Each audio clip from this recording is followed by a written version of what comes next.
Assalamualaikum warahmatullahi wabarakatuh. Halo guys, para pecinta film yang kehabisan duit setelah mudik, gimana nih kabar dompet dan ATM-nya? Semoga sehat selalu ya guys, amin. Berjumpa lagi bersama kami, channel Mondes Movie, channel yang khusus membahas alur film. Film yang berjudul Phone Booth akan menceritakan sebuah kejadian di mana seseorang harus terjebak di sebuah telepon umum dengan berbagai ancaman dan teror yang dia alami. Dan kejadian itulah yang membuat dirinya harus mengikuti segala macam perintah dari sang peneror. Film ini cukup unik karena berlatar hanya pada satu tempat. Namun, ketegangan dan adrenalin yang disuguhkan tidak perlu diragukan lagi. Lalu, seperti apa kisah selengkapnya? Seperti biasa, jangan kemana-mana, tetap di channel Mondays Movie.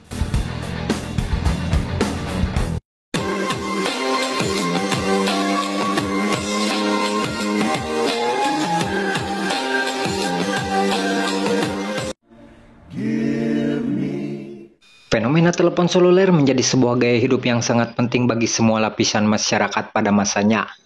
Sejak pertama kali diperkenalkan, benda tersebut menjadi sebuah kebutuhan yang sangat penting bagi umat manusia akan sebuah telekomunikasi. Perlahan, benda tersebut mulai menggeser fungsi telepon koin sebagai alat komunikasi, terutama di kota-kota besar seperti New York yang masyarakatnya sangat sibuk menjalankan aktivitas mereka. Sementara kehadiran telepon seluler menjadi primadona, di satu sisi masih ada sebagian kelompok masyarakat yang masih menggunakan telepon koin sebagai alat komunikasi mereka. Dan tentu saja alasan murah menjadi alasan paling mendasar yang menyebabkan mereka menggunakan benda itu.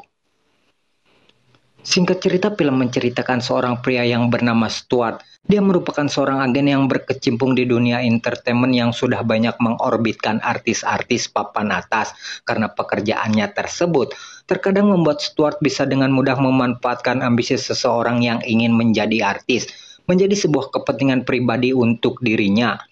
Bisa dibilang Stuart ini sering mendapatkan keuntungan dari ambisi orang-orang tersebut, walau terkadang dia harus berhadapan dengan mereka yang pernah dia rugikan sebelumnya. Maybe, Mario, just maybe I could throw the happiest party this... Suppose you expect to eat for 6 months? No, you owe me, Stu. It's gotta be the night of the 18th. Awal dari konflik di film ini dimulai dengan Stuart yang akan menelepon seseorang di sebuah telepon umum. Di saat yang bersamaan datang seorang pengantar pizza yang mengatakan bahwa ada seseorang yang telah memesan pizza untuk Stuart. Kejadian itu pun ditanggapi dengan sinis oleh Stuart yang menganggap bahwa ada seseorang yang sedang mempermainkan dirinya. Karena bagaimana mungkin ada orang yang tiba-tiba memesan pizza kepada seseorang yang akan menelepon. Terlebih alamat tujuan diarahkan ke telepon tersebut. Stuart yang merasa terganggu kemudian menyuruh si pengantar untuk memberikan saja kepada pengemis yang ada di sekitaran tempat itu. Akan tetapi, si pengantar tidak mau melakukan hal tersebut, karena bisa saja para pengemis akan menganggap bahwa mereka akan diracuni, sehingga hal itu akan menjadi masalah tersendiri untuk dirinya, tegas si pengantar. Mendengar si pengantar yang terlalu ribet dan banyak bicara, emosi Stuart pun tersulut dan mengeluarkan sebuah makian untuk orang itu. Dan setelahnya, si pengantar pizza tersebut menegur Stuart bahwa dia harus berhati-hati dalam berucap, karena bisa saja hal tersebut akan membawa masalah untuk dirinya. That language is uncalled for. Fuck off. Setelah kejadian itu, Stuart kemudian menelepon seorang wanita yang bernama Pamela. Pamela ini bisa dibilang salah satu korban Stuart yang memanfaatkan ambisi wanita itu untuk menjadi seorang artis. Dia diiming-imingi akan menjadi seorang artis tentunya dengan syarat tertentu. Tapi kenyataannya, semua itu tidak ada realisasinya. Dan hubungan di antara keduanya akan menjadi sumber masalah untuk Stuart suatu saat nanti. Selang beberapa waktu, telepon di tempat itu berdering yang menandakan bahwa ada seseorang yang melakukan panggilan ke telepon itu. Hal ini tentunya menjadi sebuah misteri bagaimana mungkin telepon umum bisa menerima panggilan. Dan salahnya, Stuart saat itu mengangkat panggilan tersebut. Yeah. Isn't it funny? Setelah diangkat, terdengarlah suara laki-laki yang mengatakan bahwa apa yang tadi dilakukan oleh Stuart adalah sesuatu yang lucu. Bagaimana tidak, seseorang yang sudah mempunyai istri menelepon seorang wanita lajang dengan sangat mesra. Situasi itu terdengar konyol karena dari mana orang itu tahu apa yang sudah dilakukan oleh Stuart. Lebih dari itu, ternyata si penelepon memang menargetkan Stuart untuk tujuan tertentu.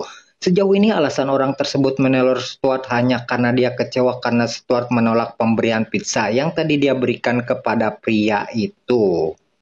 Awalnya Stuart menganggap bahwa ini hanyalah ulah orang iseng yang tidak suka kepada pekerjaan dirinya.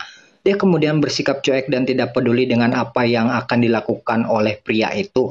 Namun di balik itu semua, ternyata orang tersebut tidak hanya meneror Stuart semata, akan tetapi dia tahu betul siapa Stuart dan alamat tempat dia tinggal. Tak hanya itu, dia juga mengetahui profil dari sang istri. Bahkan orang itu mengawasi dan berada di antara ratusan kamar yang ada di wilayah itu. Dengan fakta tersebut, bisa dikatakan bahwa orang itu memang berniat melakukan sesuatu yang buruk kepada Stuart. So what am I doing now? You're scratching your head. That's not very nice, Stu. Might fuck some other guy, pal. I know Pamela McFadden, Shepherd, 1326 West 51st Street, 3rd floor front. Setelah itu telepon tersebut kembali berbunyi dan langsung diangkat oleh Stuart. Kali ini orang itu membuat panggilan ganda kepada Stuart dan Pamela. Dan di sana orang itu memberitahu bahwa selama ini Stuart sudah membohongi Pamela. Sebenarnya dia sudah mempunyai seorang istri dan menjadikan Pamela tidak lebih dari selingkuhannya saja. Dia juga mengatakan bahwa Stuart sering menelepon dirinya lewat telepon umum agar tidak terdeteksi oleh sang istri. Ketika percakapan mulai serius, datang seorang wanita yang menambah rumitnya masalah untuk Stuart. Di bawah tekanan situasi itu, semakin rumit untuk Stuart karena orang itu terus saja meminta agar Stuart keluar dari bilik itu di tengah rumitnya masalah yang sedang dia hadapi. I'll put her on speaker so you can hear. Well, hello, Pam. He said he wasn't married. Oh, he's married. I'm afraid Stu hasn't been totally honest with you. Why hang up the fucking phone, nigga? Then Look, this is not the only phone in New York. it's the only one on A. Setelah menelepon Pamela, si peneror kemudian melakukan tindakan terornya dengan kembali menelepon sang istri yang bernama Kelly. Kali ini dia tidak berkata apa-apa dan hanya meminta Stuart untuk berkata yang sebenarnya kepada sang istri. Suasana di tempat itu benar-benar menjadi tegang ketika Stuart yang sedang dalam keadaan terdesak harus didatangi oleh seorang pria karena laporan dari teman wanitanya yang tadi. Pria itu bernama Leon yang meminta penjelasan kepada Stuart apa yang sudah dia lakukan. Stuart yang sedang riwah kemudian memberikan sejumlah uang kepada Leon agar dia pergi dari tempat itu dan tidak menambah kapusing untuk dirinya. Akan tetapi, orang itu meminta uang dengan jumlah yang cukup banyak kepada Stuart jika dia mau pergi dari tempat itu. Dirasa mengganggu, si peneror kemudian memberikan pilihan kepada Stuart. Jika dia mau, maka dia akan mengeksekusi Leon dengan cara menembaknya. Stuart hanya perlu mengatakan tembak, maka dia akan menembaknya. Jelas, hal tersebut bukanlah sebuah pilihan yang baik, karena bisa membuat masalah ini semakin rumit. Namun begitu, Leon terus saja mendesak Stuart untuk memberinya uang. Hingga di sana Stuart yang emosi pun memerintahkan kepada si penelepon untuk mengeksekusi Leon. Dan yang terjadi... Yes! What? Can make him stop. Just say the word. Can you hear me? Yes!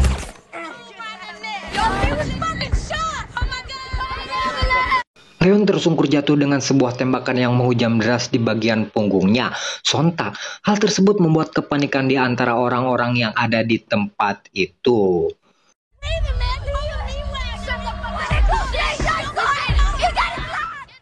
Sebuah fakta baru ternyata terungkap di scene berikutnya, di mana di sana si peneror mengatakan bahwa sebelum ini dia sudah mengeksekusi 2 orang dengan metode yang sama seperti Stuart.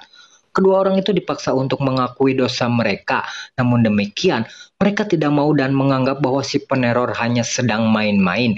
Hingga di sana, kedua orang itu pun harus mati di tempat ini.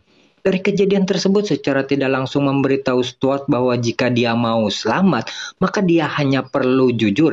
Namun kenyataannya, hal yang demikian tidak akan mudah dilakukan oleh Stuart. Sehingga hal tersebut hanya akan membuat dirinya terus berada di bawah ancaman dan teror dari orang misterius itu.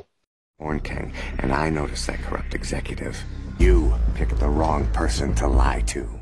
Tak lama kemudian datang beberapa orang polisi yang menerima laporan tentang penembakan itu. Jelas, Stuart menjadi orang yang paling bertanggung jawab dari kejadian ini. Kepala polisi yang bernama Edrami yang bertugas menangani kasus ini akan mencoba bernegosiasi dengan Stuart untuk mencari solusi atas apa yang telah menimpa dirinya. Negosiasi pun dimulai dengan Ed yang mencoba berbicara tenang dan menanyakan apakah Stuart membutuhkan seorang pengacara. Pertimbangan itu dimaksudkan untuk membuat suasana di tempat itu menjadi tenang dan tidak perlu ada cekcok mulut, bahkan harus sampai baku tembak. Mendengar hal itu, si peneror mencoba memanfaatkan situasi dengan bertanya hal yang sensitif kepada Ed melalui Stuart dan mencoba memprovokasi polisi itu.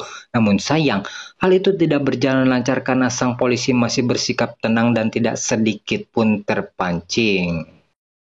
Are you going to step out of the booth? I can't. You ask him if he couldn't get it up, if he couldn't satisfy. Sir, the booth? Ask him. You couldn't satisfy your wife sexually? Keadaan semakin rumit ketika Kelly yang merupakan istri Stuart datang ke tempat itu. Tanpa basa-basi lagi, si peneror langsung meminta Stuart untuk berkata jujur kepada istrinya. Namun Stuart berdalih bahwa dia bukanlah istrinya dan meminta wanita itu untuk pergi dari sana. Dari sang istri pula didapat informasi bahwa si peneror sempat menelepon dirinya. Dan dari informasi itulah, para polisi akan mencoba mencari tahu siapa dalang di balik ini semua. Sementara itu sandiwara yang dilakukan Stuart kepada Kelly rupanya tidak berhasil karena Kelly masih saja kekeh ingin berbicara dengan suaminya. Sehingga hal itu dimanfaatkan oleh si peneror agar Stuart segera mengaku, atau kalau tidak, maka istrinya akan dieksekusi. You think she didn't know she was being watched? You talk to your wife! Would you really miss Kelly if she was gone? Don't you dare fucking hurt her. Don't I dare? Sick fuck. Perfect violation. Tak punya pilihan lain, Stuart pun segera mengatakan apa yang diperintahkan oleh si penelepon. Semua orang dibuat heran dengan apa yang telah dilakukan oleh Stuart.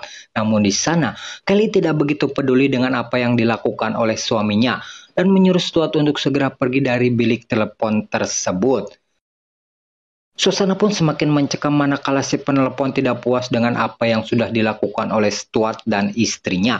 Dia kemudian mengerahkan sebuah laser yang menandakan bahwa Kelly sedang dalam ancaman dan akan dieksekusi. Sehingga hal itu membuat Stuart harus kembali ke bilik telepon dan kembali melakukan apa yang diperintahkan oleh si peneror. Setelah telepon berdering kembali, si peneror mengatakan bahwa Stuart harus mengambil sebuah pistol yang berada di atas plafon bilik itu. Stuart sempat heran dengan apa yang diinginkan oleh orang itu. Dan ternyata Stuart diminta untuk memilih salah satu di antara Kelly atau Pamela yang akan dieksekusi. Dan kali ini Stuart sendiri yang harus melakukan eksekusi tersebut. Don't do this. You get to choose between them, Pamela or Kelly, or should I choose for you? Tentunya hal itu akan semakin menambah mencekam tentang keadaan di tempat itu. Stuart sempat tidak mau melakukan hal itu dan mencoba bernegosiasi untuk tidak melakukan hal tersebut. Namun, sang peneror tetap tidak mau ditawar dan Stuart harus melakukan hal itu. Jika Stuart tidak mau, maka dia akan mengeksekusi keduanya. Sementara Stuart sedang bernegosiasi, para polisi sendiri sedang mencari keberadaan si peneror karena mereka yakin bahwa orang itu ada di sekitaran tempat tersebut. Ed kemudian mencoba mendatangi Stuart untuk mengulur waktu dan memberikan jeda yang lebih banyak kepada anggotanya untuk mencari lokasi orang itu.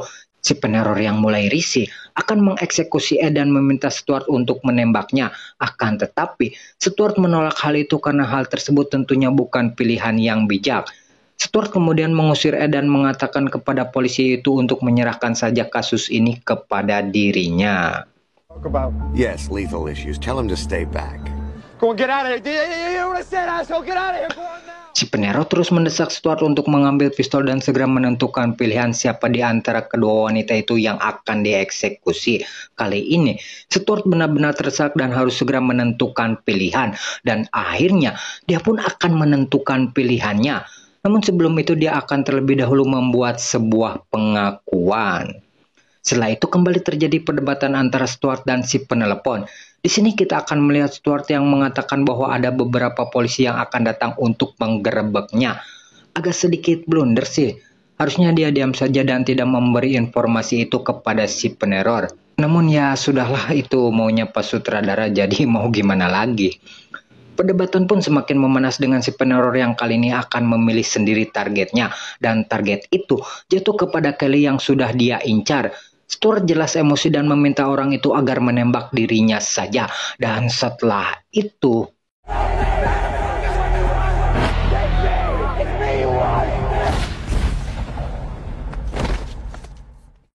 Stuart harus tumbang dengan sebuah tembakan yang menghujam tubuhnya. Sementara itu, di tempat lain para polisi menemukan keberadaan si peneror. Namun sayang, mereka terlambat karena orang itu ternyata sudah mengakhiri hidupnya. Setelah ditelusuri, ternyata si peneror adalah orang yang membawakan pizza untuk Stuart di awal film tadi.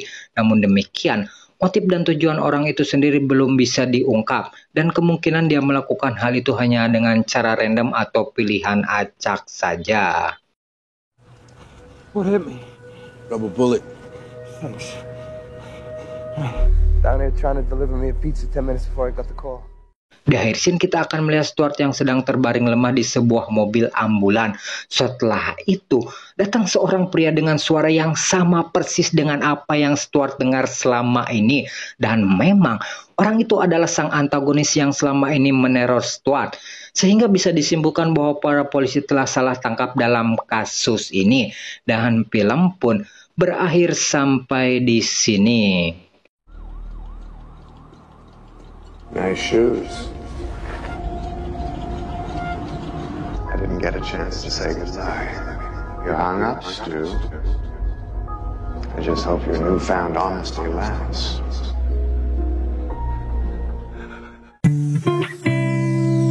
Sama seperti film Buried dan 12 Hour, film ini hanya berlatar di satu tempat saja. Namun sekali lagi, jika teman-teman menonton full versinya, maka akan mendapatkan sebuah pengalaman dan ketegangan yang cukup intens. Acting Colin Farrell pun cukup diacungi jempol. Jadi untuk keseluruhannya menurut saya pribadi filmnya cukup keren. Saya ucapkan terima kasih bagi yang sudah menonton sampai pada menit ini. Dan akhir kata, wassalamualaikum warahmatullahi wabarakatuh. Tetap di channel Mondays Movie.